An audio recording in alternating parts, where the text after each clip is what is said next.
Hi, everyone. Happy midweek. Hope we're all doing well. We are going to pull some messages and some angel numbers. There has been a lot going on. You may have felt the new moon. I felt like I couldn't sleep at all on the new moon on Sunday. There was like I don't want to say a restless energy and not energized, somewhere in between the two, I guess, right? And I think a lot of people are feeling that. And then like little strange things where I feel like our guides are trying to get our attention. I've noticed, and several of friends have related to me too, like hearing alarms, like literally like fire alarms going off, like randomly, and there's no fire, just random alarms going about. So I think they're trying to get our attention. And then I also noticed, like when I'm walking my dogs at night, that like certain street lights are out, and then I noted that. I'm like, oh, I should call someone. I think the street lights are out. It's dark when I'm walking the pups. But then like after we're walking back, like they started lighting up, and I was like, oh no, they're just trying to get our attention. So you may be noticing signs like that. Pay attention to the signs. I think they're trying to get our attention, right? Okay, let's see what we got here. So we're going to pull some guides first and see what message they want to relay to us. And then we're going to work with our Crystal Alchemy deck. Okay. Our first one is, I get this person frequently. Maybe you do too if you use this deck. This is the Keepers of Light Oracle deck. It's an older deck. It's Sanat Kumara, Light Activation. Shine your light. Your internal guidance is coming through loud and clear. Okay? So that is our first one. And message that I'm getting from this guide is to, here's what I hear in my head. Be cautious of what messages you're posting online or even in your regular communication. We're at the shadow side of the retrograde, so that's a pretty good message, because that's when, communications can go awry. Not because I think you're offending anyone, but like what they're saying is it can be twisted or like exploited or something like that. So just be cautious. Like keep some things you might want to prefer to keep to yourself is what they're saying. You don't need to express like every thought that you're getting or that you're hearing. I think that you're going to be getting, I think all of us are going to be getting a lot of intuitive thoughts coming like really rapidly during this time period. And so it may feel like, ooh, I want to share this with everyone. Trust me, I know.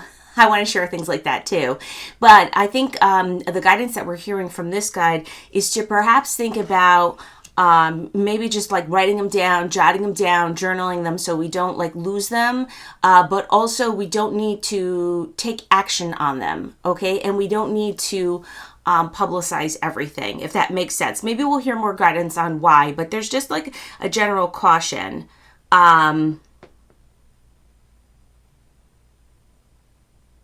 Some message I hear also from this guide, some messages are meant to be private, or like they're just for you. They're for your personal growth. So you may, I don't know that I would use the word struggle to discern what is like a public message versus like one just for you, but just ask, like if you're not sure, right? If you're working with your guides, just ask, is that like a message that's just for me, or is that like for everybody?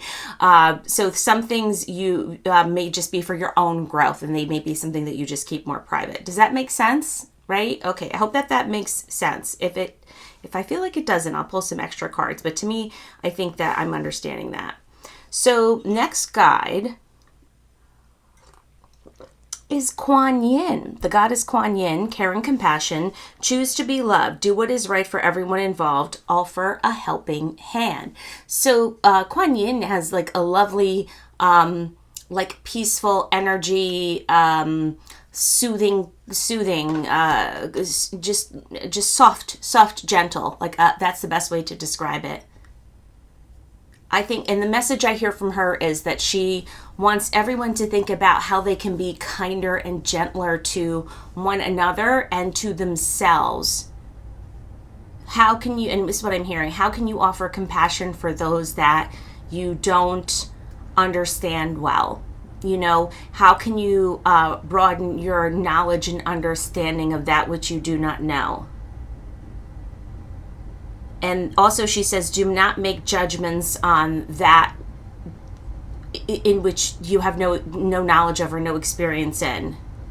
Like the guidance being that, like, you know, it's easy to like sit in the corner and make judgments about something that you haven't been in someone's shoes or you haven't experienced. And so she gives us a gentle caution to be more compassionate in that respect with issues like that, things like that we see coming up.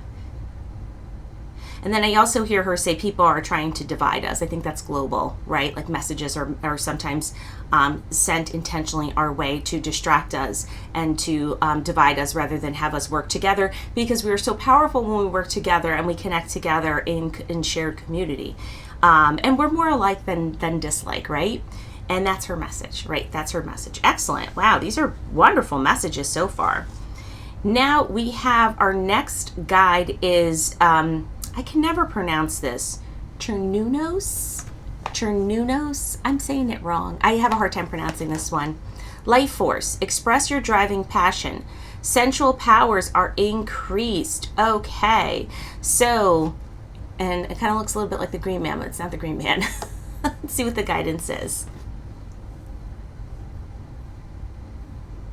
I hear like be open and expressive, right? So like, especially for some of us who have felt like we put a cocoon, or like we closed ourselves off, we put it like a shield or a cocoon around us, probably rightfully so, because things felt harmful or toxic or fearful.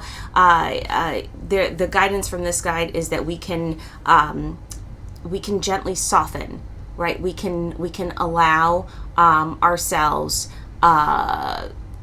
to feel and express things. Okay, so and I think again that message is, and that may not apply to everyone, but that message is definitely for those, you know who you are. If you felt like really closed off, like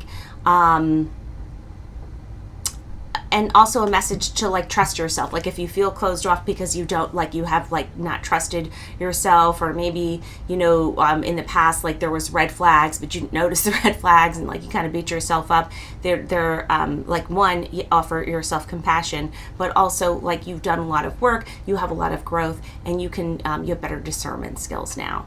Okay. So I hope that one also makes sense. Okay. We're now going to go on to some crystal alchemy and see what kind of cards come up from here.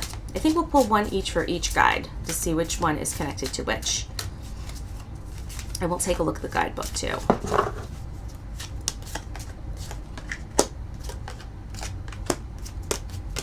And then the first one that was for Sanat Kumara is Golden Apple, Rewriting. Queen Codes, Her Story, Healing Distortion. Take a look at those two together.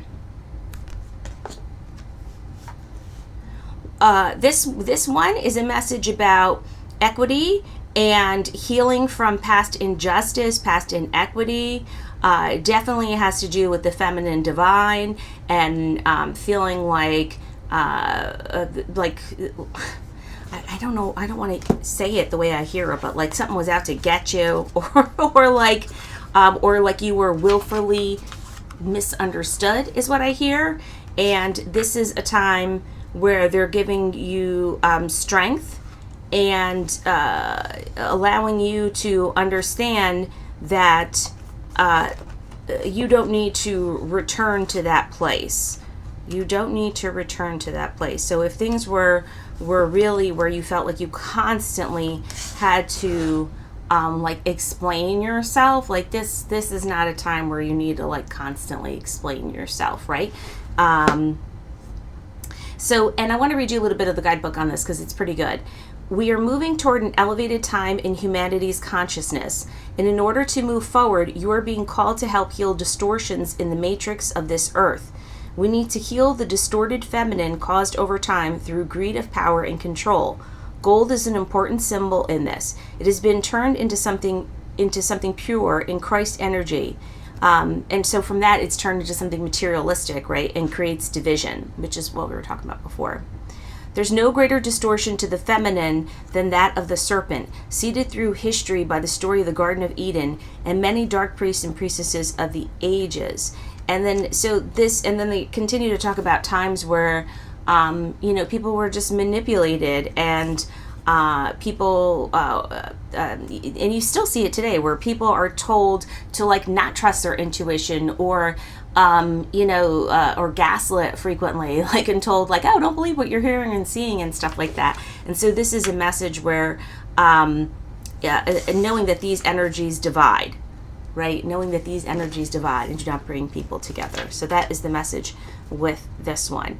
And then so we may be also still carrying those wounds, especially like from past life, that might be carried over into us. So think about, if we're still carrying around some of those wounds, how we need to heal them. If they're trapped within us, what we can do to like release those kinds of things, right?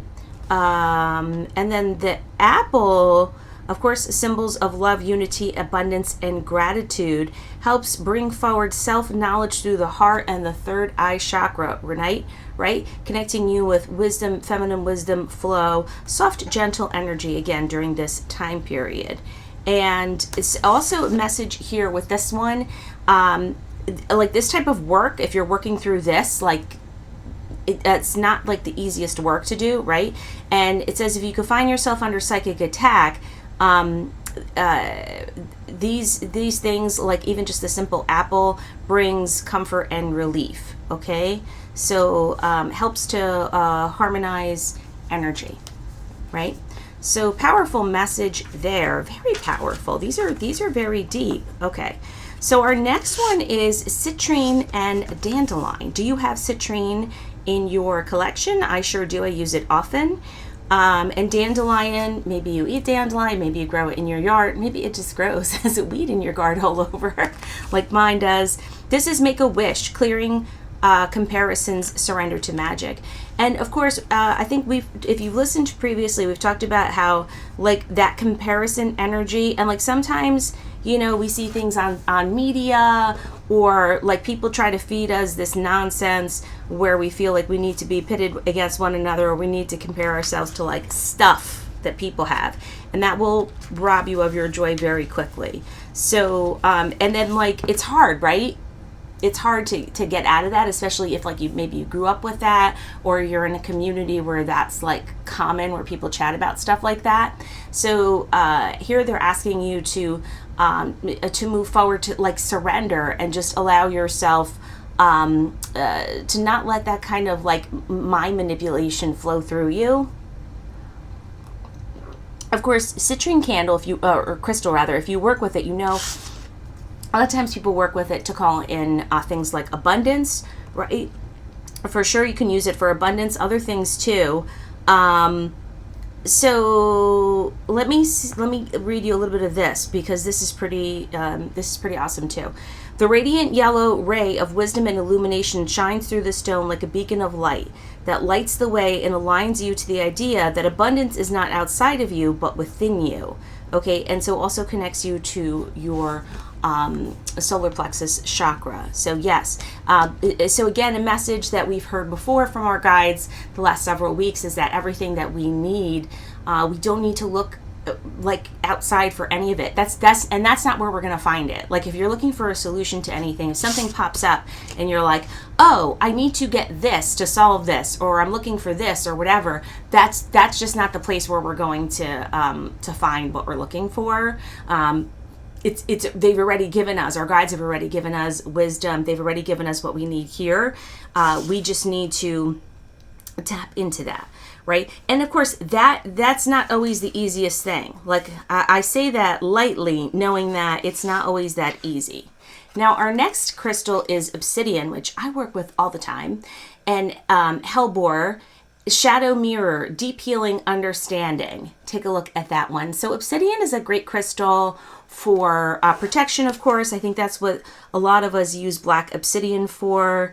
I have a large, well, I don't know if it's large, but it's largish obsidian owl. I love owls. I feel like they're one of my spirit animals. And when I went to Mexico several years ago, I got it because they have obsidian there.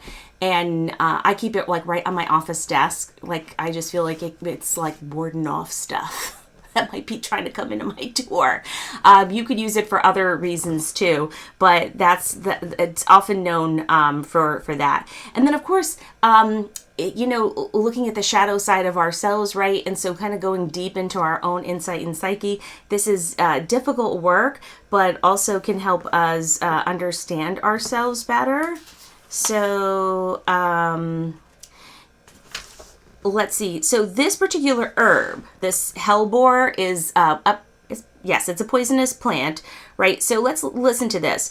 With a watery energy that connects with emotional and mental body energy. Its message is about energetically clearing bloodlines, which is intense but sits well with obsidian's potent energy. Okay, so that makes sense if we are doing some past life stuff. We're trying to clear out some generational wounds, right? Maybe we're a long line of people within our family who have like really had a time, and we're trying to clear and wade through some of that energy. So beautiful elements and crystals on these and plants that we can work with. Now we're going to finish off with some affirmations and then a couple angel numbers, because that's what I heard wanted to pop out.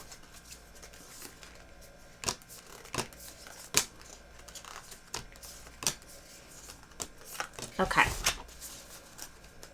And the first one is, it's okay to try again. It's okay to try again.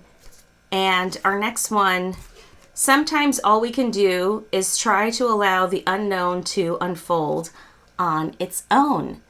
These are very gentle messages for whoever needs to hear them, to not beat yourself up too much, to let go, knowing that you're growing and that you're moving forward, right? And if you like run down all the mistakes you've ever had, all the times you didn't use your intuition, all of that kind of stuff, it's not going to help you move forward. And so these are gentle messages from your guides to let you know that you can leave that off somewhere. Right? You can just let that go a little bit. You can soften energy towards yourself too. Just like we talked about having compassion for those we don't know and understand, which was the message from Kuan Yin. We also should allow that for ourselves too, right? So now we're going to pull some angel numbers. 2, I think is what I hear.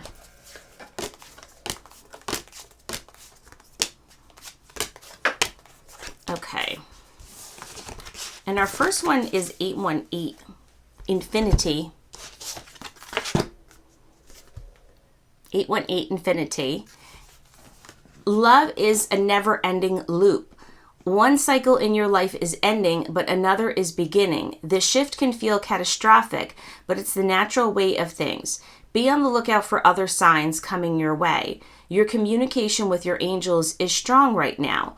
Draw another card with an intention of receiving guidance in your next step as the current cycle ends and the next one begins. Okay, so if you've been seeing 818 a lot, or maybe you haven't yet, but that is the message about like the life cycle, closings, endings, and beginnings, right? And that natural cycle. So the next card that I pulled was 855, Love Abundantly. Love abundantly, a good message. Donate your time. This is a call to action. The love you have in your heart can be shared with those around you. Where can you demonstrate love to someone who doesn't feel any? Your guides want you to donate some time today to a person or an organization that would benefit from the abundance of love you have in your heart. Sign up for a local beach cleanup, reach out to an elderly neighbor, or offer to babysit for someone. Any loving action counts. Yes, yes, yes. And that really is our overall message today, is to think about kindness and compassion towards others. It can be small. And a lot of times, we may not have like a financial to give, right? So that's why this message is not talking about monetary things. It's talking about time. Our time is very valuable and precious.